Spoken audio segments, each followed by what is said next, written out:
오늘 여러분들과 함께 나눌 말씀의 제목은 해피엔딩입니다. 사도 바울이 가지고 있는 거룩한 묵상은 늘 언제나 그의 신앙생활의 구체적인 길잡이가 되었습니다. 사도 바울은 특징적으로 자기가 알고 이해하고 있는 바를 믿음으로 확신으로 삼고 그 믿어지고 확신으로 삼았던 것이 있으면 절대로 흔들리지 않는 아주 특별한 그런 영적 힘을 가진 사람이었음을 우리가 알 수 있습니다. 사도 바울이 그의 입으로 고백했던 것이 있는데 바로 로마서 5장 3절부터 5절까지 있는 말씀입니다. 우리가 환난 중에도 즐거워하느니 이는 환난은 인내를, 인내는 연단을, 연단은 소망을 이루는 줄 알미러라. 소망이 우리를 부끄럽게 하지 아니하면 우리에게 주신 성령으로 말미암아 하나님의 사랑이 우리 마음에 부은 바 되매니라고 기록하고 있습니다. 이것을 자세하게 묵상하면 하나님의 사랑이 우리 안에 부은 바 되어져서 우리가 소망을 갖게 되었는데 그 소망은 어떤 소망이냐면 지금 당하고 있는 환난은 단순히 고통스러운 일이 아니라는 겁니다. 그래서 이 환난을 즐거워하게 됐는데 왜냐? 이 환난은 곧 우리에게 인내를 이루게 할 것이고 이 인내로 말미암아 우리는 단단하게 연단될 것이며 연단된 우리는 하나님의 거룩한 소망으로 나아가는 축복을 얻게 될 것이라는 사실을 알았기 때문에 그렇습니다. 여러분 이 믿음을 가지시기를 주의 이름으로 간절히 축원합니다. 이 고백은 가만히 생각해 보면 굉장히 놀라운 축복이 있습니다. 어려운 일이 닥치면 그 순간에 자동 반사적으로 마음속에 찾아오는 생각이 무엇이냐면 이 어려움은 지나가게 될 것이고 이 어려움을 통해서 나는 연단될 것이고 이 어려움이 곧 내 인생에 풍성한 열매를 가져다 줄 것이라고 하는 결론을 바로 얻을 수 있기 때문에 그렇습니다. 끝을 아는 싸움을 사도 바울은 아주 익숙하게 하고 있었다는 겁니다. 그렇다면 우리는 이 말씀을 근거해서라도 최소한 영원히 죽지 않을 부활의 생명을 가진 자라고 하는 이 믿음을 가지시고 영원히 끝이 그렇게 절망스러운 일들은 결단코 우리 인생에 없다는 믿음을 그 믿음의 확신을 다시 가져야 될 줄로 믿습니다. 사도 바울은 그래서 언제나 담대하게 말했습니다. 사망이나 생명이나 천사들이나 어떤 권세자들이나 현재일이나 아니면 장래에 일어나는 어떤 일이라 할지라도 아니면 어떤 강하게 우리 삶 속에 영향력을 미칠 수 있는 능력이나 세상의 그 깊은 절망의 깊은 곳이나 이렇게 무한한 힘을 가지고 우리를 압제하는 어떤 것들도 하나님의 사랑에서 우리를 끊을 수 없다라고 하는 사실들을 분명하게 믿고 있었다고 하는 겁니다.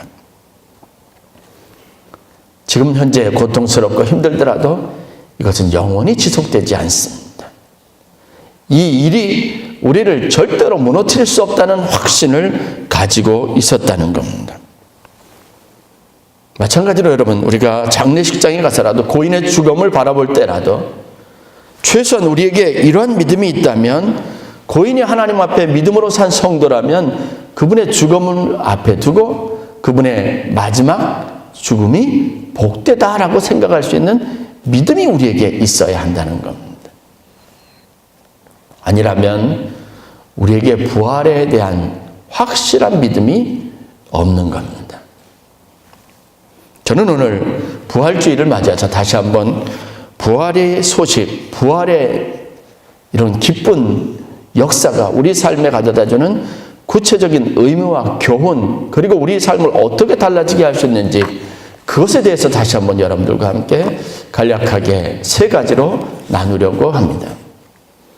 부활의 이 세 가지 의미들을 여러분들이 다시 한번 깨닫고 그 의미들을 마음에 깊이 새겨서 예수님께서 말씀하신 것처럼 사도 바울의 고백처럼 이 부활의 능력이 여러분 가운데 머물러서 여러분들의 인생을 복되게 하는 축복이 있기를 간절히 축원합니다. 첫 번째 부활의 사건은 내가 죽고 내 안에 하나님의 생명이 온전하게 회복되어지는 것을 의미합니다. 회복의 메시지입니다. 내가 그렇게 싫어하고 내가 정말 생각하고 싶지 않은 나의 연약함을 언젠가는 벗게 될 것이고, 하나님이 그토록 말씀하셨던 모든 뜻이 내 안에서 온전하게 이루어지고 회복될 날이 반드시 이룰 것이라는 사실들을 우리에게 가르쳐주고 있다는 겁니다. 언젠가는 우리의 인간적인 연약함이 사라질 줄 믿으시기를 바랍니다. 육체의 질병과 고통도 사라지게 될 줄로 믿으시기 바랍니다. 정서적으로 감정적으로 불안한 우리의 이런 안타까운 모습도 언젠가는 사라지게 될 줄로 믿으시기를 바랍니다. 이게 바로 부활의 기쁜 소식이고 우리가 오늘 묵상해야 될 부활의 참된 의미입니다. 나의 연약함은 벗어지고 내 안에 하나님의 뜻이, 하나님의 능력이 온전하게 회복될 날이 이를 것이라고 하는 소망을 우리에게 주고 있습니다. 그래서 부활은요, 그 능력을 믿는 모든 자들에게 부어지는 하나님의 완전하고 크신 사랑이고 은혜입니다. 내가 죽고 예수로 살게 되는 그날이 내 삶 속에서 이루어지고 성취되게 될 것이라는 소망을 우리에게 주는 겁니다. 그래서 사도 바울은 육체로는 죽고 영으로 다시 살아나는 사건이라고 하는 의미 있는 이야기를 했습니다. 언제까지나 우리가 이런 모습으로, 이런 실패한 모습으로, 이런 연약한 모습으로만 우리의 인생이 지속되지 않을 것이라고 하는 소망이 우리 가운데 있게 되었다는 겁니다. 오늘 우리가 읽은 계시록 말씀을 여러분 자세히 살펴보시기 바랍니다. 거기에 보면 새하늘과 새 땅에 대한 언급이 되어져 있습니다.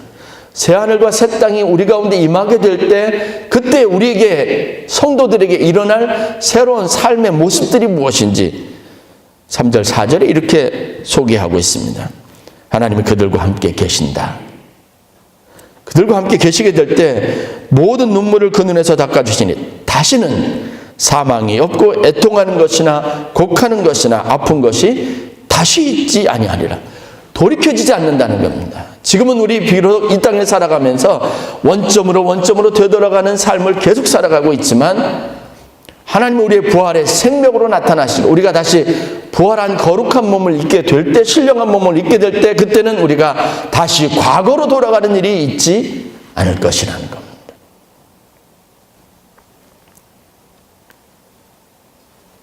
목적이 이끄는 삶으로 가장 강력한 한 시대에 전 세계에 있는 그리스도인들을 깨우고 교회들에게 도전했던 릭 워렌 목사님이 있습니다. 캘리포니아 새들백 교회를 목회하신 분, 플로톤에 위치해 있는 교회입니다. 오바마 대통령이 취임할 때 그때 함께 그곳에서 증인으로 선서를 받았던 사람이기도 합니다. 그만큼 영향력 있는 교회 지도자라고 하는 겁니다. 그런데 우리가 그분의 삶에서 미처 알지 못했던 가슴 아픈 일이 한 가지가 있었습니다. 릭 워렌 목사님과 케이 워렌 사모님 사이에 막내 아들이 있었는데, 이 아들이 심각한 정신질환을 겪고 있었습니다. 깊은 상처입니다.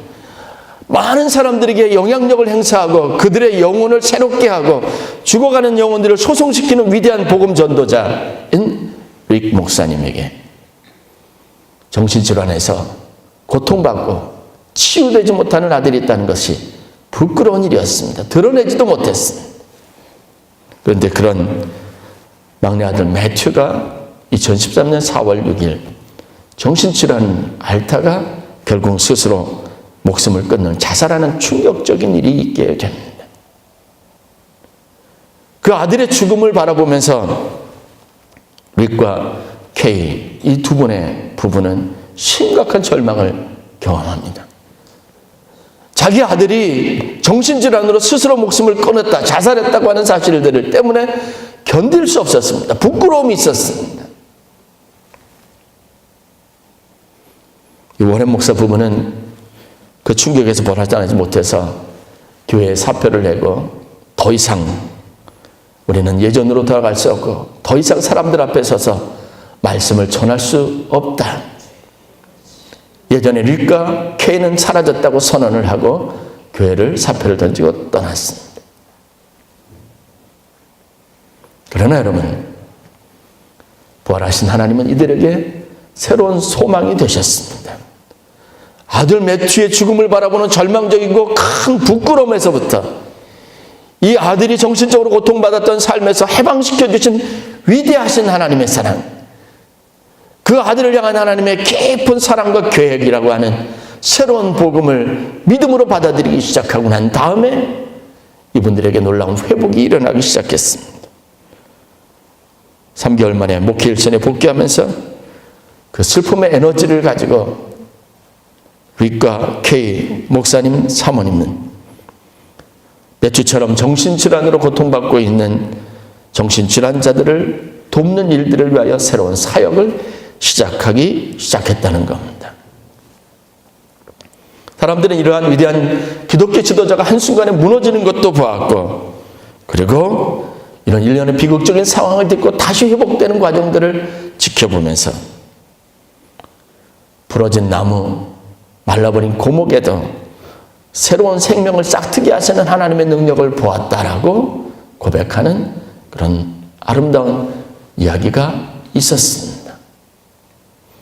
우리가 어떤 절망을 느끼든 어떤 것에 대한 우리의 자괴감이 있든 부활하신 주님은 우리를 다시 살아나게 하고 산소망이 되시는 능력, 그래서 우리 안에 하나님의 뜻이 온전히 이루어지고 하나님의 거룩함이 이루어지는 소망을 절대 잃어버리지 않도록 하시는 능력의 하나님이신 것을 우리가 다시 한번 깨닫는 은혜가 있기를 주의 이름으로 간절히 축원합니다. 소망이 없는 인생은 없습니다. 그대로 끝인 인생도 존재하지 않습니다. 하나님의 부활의 능력이 그들 가운데 임하게 되면 그 어떤 부정적인 이미지를 가진 사람도, 죄인이라 할지라도 괴수라 할지라도 다시 회복될 소망이 있다는 사실들을 우리에게 보여주시는 것이 바로 부활의 의미입니다. 두 번째는 모든 사람들에게 끝이 해피엔딩이라고 하는 사실, 그것을 우리에게 메시지로 주는 것이 바로 부활의 사건입니다. 모든 사람들의 마음속에 가득한 공포감을 기쁨과 환희로 바꿉니다. 죽음에 대한 부정적 이미지를 뛰어넘어서 이 죽음도 가장 아름다운 인생의 한순간으로 바라볼 수 있도록 주님께서 우리에게 축복을 주신 것이 바로 부활의 사건이라는 겁니다. 죽음은 끝이 아닙니다. 고통은 그것으로 끝이 아닙니다. 그 다음은 항상 가장 아름답고 황홀하며 가장 벅찬 아름다운 날들이 우리에게 임할 것이라는 소망을 부활하신 주님께서 제자들에게 또한 우리들에게 주셨습니다. 우리는 부활하신 주님 이후에 사도들의 삶이 어떻게 변화되었는지 성경을 통해서 보았습니다. 그들이 가장 두려워하는 죽음에 대한 공포로부터 그들이 어떻게 해방되었는지 보았습니다. 오히려 저들 앞에서 십자가에 달려 죽는 것을, 불에 타 죽는 것을 명예롭게 여기는, 그것을 사모하는 전혀 이해할 수 없는 신앙적인 태도, 그것을 저들을 통해서 볼 수 있는 기회를 얻었다는 겁니다. 성경에서 여러분 볼 수 있는 가장 아름답고 숭고한 죽음 이야기가 두 가지가 있습니다. 바로 골고다 십자가에 달려 죽으신 예수님의 모습이 그것입니다. 그리고 그 정확하게 그 예수님의 모습과 정확하게 오버랩되는 것, 똑같이 재현되고 있었던 또 한 사람의 죽음 이야기가 사도행전 7장에 기록되어져 있는데 바로 스데반 집사의 이야기입니다. 마지막 죽음의 순간이 다가올 때 그 주위에 있는 사람들은 온통, 공회 앞에 모인 사람들은 온통 그를 죽이려고 율법에서부터 벗어난 행위를 하고 예수와 똑같이 신 하나님을 모독하는 그의 입술의 증언에 분노한 폭도들 뿐이었지만, 그 사이에서 스데반은 하나님의 영광과 및 예수님께서 하나님 우편에 서신 것을 보았다라고 성경이 기록하고 있습니다. 우리는 항상 더 아름다운 것, 더 숭고한 것, 더 가슴 벅찬 순간들을 마음에 새기고 고통의 터널을 지나가는 위대한 성도의 축복을 누리게 되었다는 것을 오늘 우리가 성경을 통해서 기억해야 될 줄로 믿습니다. 말씀하신 대로 예수님께서 하나님 우편에 앉아 계시는 것을 보았을 때 스데반이 느꼈을 감격이 어떤 것이었을까요? 말씀하신 대로 바로 그의 눈으로 하나님 우편에 앉아 계신 주님을 보았던 겁니다. 그가 바라본 하늘은 분명 세상의 하늘이 아닙니다. 새로운 하늘입니다. 그가 보냈던 마지막 시간들은 그것을 향해서 나아가는 거룩한 환히 넘치는 기쁨에 넘치는 순간이었습니다. 그래서 그의 얼굴에는 평안함이 있었고 기쁨이 있었습니다. 돌에 맞았지만 일그러지지 않았습니다. 더 좋아질 것이라는 소망을 우리에게 주신 것은 정말 놀라운 축복입니다. 이 믿음을 여러분 회복하시기를 주의 이름으로 간절히 축원합니다. 사망이나 현재일이나 장래일이나 기쁨이나 높음이나 그 어떤 것도 여러분 우리 주 하나님의 예수 그리스도 안에 있는 하나님의 사랑으로부터 우리를 분리시킬 수 없습니다. 우리의 미래는 분명한 겁니다. 확실한 겁니다. 하나님 우편에 나도 서게 될 것입니다. 성경은 예루살렘의 새 예루살렘이 하늘로부터 그들에게 성도들에게 내려온다라고 표현하고 있습니다. 그런데 그 새 예루살렘의 모습은 신부가 신랑을 위해 준비하고 단장한 것 같다라고 설명하고 있습니다. 이제는 하나님의 백성들이 성전을 향하여 올라갔지만 이제는 그때가 되면 하나님의 새로운 차원의 세계가 열려지게 되어 있습니다. 하나님의 거룩한 예루살렘이 성도들을 위하여 예비되고 준비된 채 내려와 그들의 집이 되고 거처가 되는 축복이 있게 됩니다.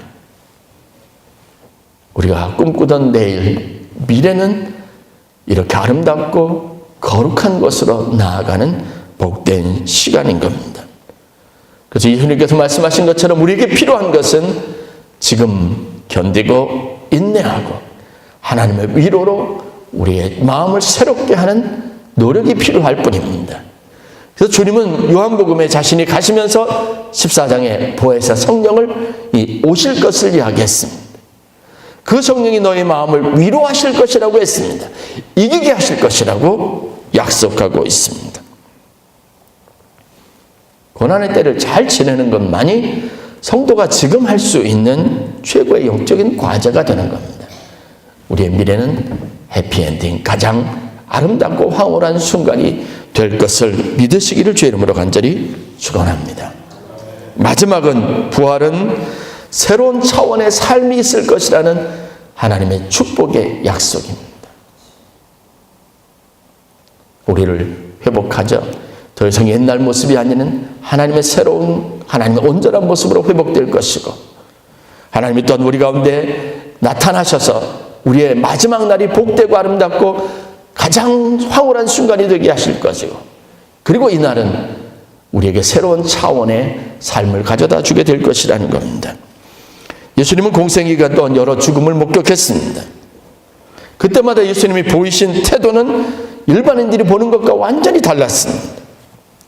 예수님은 죽은 자들을 바라보면서 잔다, 잠들었다라고 말씀하고 있습니다. 회당장 야이로의 딸이 죽었을 때도 사람들이 죽었다고 말하는데 그 말을 예수님은 자고 있다라고 말씀하셨습니다. 나사로가 병들어 죽었을 때도 마찬가지입니다. 나사로가 죽었다는 이야기를 들었을 때 예수님은 제자들에게 이렇게 말씀하셨습니다. 요한복음 11장 11절 말씀. 우리 친구 나사로가 잠들었도다. 그러나 내가 깨우러 가노라. 예수님 스스로도 잠자는 자들의 첫 열매가 되셨다고 말씀하고 있습니다. 결국은 믿는 사람들의 인생에 죽음은 없습니다. 단지 잠들 뿐입니다. 언제요? 주님께서 영광 가운데 다시 오실 그때까지 단지 잠들어 있을 뿐입니다. 황당한 이야기가 될 수 있지만 여러분, 그러나 이것은 여러분 예수님의 말씀대로 실제가 되었다고 성경에 분명하게 기록하고 있습니다. 말씀이 옳았다. 예수님의 표현이 옳았다는 사실이 증명이 됐습니다. 정말 잠자듯이 있다가 다시 깨어났어요. 부패된 시체로 있던 나사로도 주님이 부르자 무덤에서 다시 나왔습니다. 스데반 이야기 여러분 결말을 아십니까? 성난 군중에게 잡혀서 대제사장과 유대 종교의 유력한 사람들이 모인 공회에서 공개 재판을 받고 거기서 사람들이 던진 돌에 맞아서 죽었습니다. 즉결 심판에 처해진 거죠. 그 마지막 순간 사방에서 날아오는 돌에 맞으며 스데반은 예수님처럼 두 마디를 남겼습니다. 사도행전 7장 59절에 있는 말씀에 의하면 주 예수여 내 영혼을 받으시옵소서. 60절 말씀은 주여 이 죄를 저들에게 돌리지 마옵소서. 그리고 부활의 믿음을 가진 성도들만 쓸 수 있는 특별한 감동적인 표현을 사용했습니다. 60절 말씀을 보면 이 말을 하고 자니라. 여러분 새로운 차원의 믿음을 가지시길 주의 이름으로 간절히 축원합니다. 우리들이 부활의 신앙을 가지고 있는 성도들이 바라보는 한 모든 환난은 우리에게 축복입니다. 우리를 연단시키고 우리를 새롭게 하고 우리를 온전하게 하는 하나님의 축복입니다. 모든 사람들이 두려워하는 죽음의 순간도 단지 주님이 오실 날을 기다리며 잠들어 있는 것뿐입니다.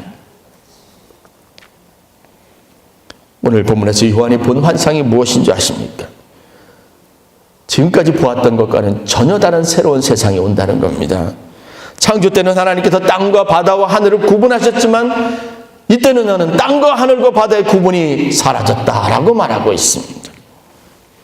예루살렘으로 나아갔지만 이제는 새 예루살렘이 하늘이 땅으로부터 임하여지는 재림의 놀라운 축복의 때가 이르게 될 것이라고 말하고 있습니다. 하나님이 그들과 함께 있어서 그들이 사는 세상에서 나라에서 그들을 주관하시고 그들의 눈물도 닦아주시고 그들의 마음의 위로도 주시는 새로운 날이 열리게 될 것이라고 말하고 있습니다. 고린도전서 15장 35절부터 49절까지 말씀을 보면 이미 죽은 자가 부활할 때 그 부활이 어떠하리라고 하는 것을 사도 바울은 자신이 직접 삼층천을 3번 하나님의 거룩한 것을 보고 난 환상을 보고 난 다음에 설명합니다. 부활의 날 다시 몸을 입게 될 때 그것은 땅의 것이 아니라고 말하고 있습니다. 하늘의 신령한 몸으로 다시 입게 될 것이라고 말하는 겁니다. 소재가 달라지는 겁니다. 우리 몸이 다시 빚어지고 만들어지는 그것이 재료가 완전히 달라지는 것이라고 말하고 있습니다. 이 새로운 역사에 여러분들이 초대되었고 여러분들이 주인공이 되셨다고 하는 것을 믿으시기를 바랍니다. 마음에 있는 모든 의심을 내어버리고 하나님이 약속하신 이 확실한 약속을 믿고 나아가시는 주의 성도들이 되시기를 바랍니다. 결론입니다. 이 3가지로부터 우리가 확실하게 해야 할 진리에 관련된 겁니다. 여러분 삶이 우리에게 아픔과 고통이 되더라도 가장 화려하고 아름다운 날들을 해피엔딩을 향한 과정이라는 믿음을 가지시기를 바랍니다. 그것은요 그렇게 하기 위한 하나의 과정일 뿐입니다. 그래서 항상 일시적인 잠깐 있을 고난에 대한 이해를 가져야 합니다. 그 어떤 것도 영원한 고통은 없습니다. 잠시 후면 지나갈 것입니다. 세상적인 것이라는 것은 다 일시적입니다. 그러나 하나님의 것만 영원한 겁니다. 일시적인 고난에 대한 이해 그리고 해피엔딩에 대한 믿음 이게 바로 부활 신앙입니다. 그래서 오늘 요한이 말한 것처럼 오늘을 이기는 자들이 되시기를 바랍니다. 왜냐하면 이기는 자들이 이 모든 것을 약속하신 것을 상속받게 되어져 있기 때문입니다. 7절 말씀이 바로 그것을 우리에게 교훈하고 있습니다. 힘이 들고 고통스러우면 잠시 앉아서 그냥 통곡하면 되는 겁니다. 그러나 여러분 통곡하고 슬퍼하되 희망 없는 자들처럼 울어서는 안 되는 거예요. 결말이 어떻게 될 것을 알면서 지금 우리가 당하고 있는 저 사람들의 아픔과 고통에 대해서 공감하며 슬퍼할 뿐입니다. 그러나 우리의 마음과 우리의 눈은 항상 희망이 있어야 합니다. 이 끝을 우리는 분명하게 알고 있기 때문에 그렇습니다. 예수님도 나사로의 집에서 나사로의 죽음 앞에서 함께 우셨지만 우는 것으로 절망하는 것으로 끝나지 않았습니다. 우시고 난 다음에 그들을 데리고 나사로의 무덤 앞으로 가서 나사로를 불렀습니다. 슬퍼하는 그 자매에게, 그의 지인들에게 나사로와 다시 재회할 수 있는 기쁨을 주셨습니다. 어떤 힘든 일이 있든 잠시면 다 지나갈 겁니다. 영원한 것, 영원한 나라가 우리를 위해서 예비되어져 있고 그것은 여러분들의 것이 될 것이고 그것은 여러분들이 평생 누리게 될 가장 복되고 아름다운 기쁨이 될 것을 믿는 부활의 아침이 되실 수 있기를 주의 이름으로 간절히 축원합니다. 기도하겠습니다.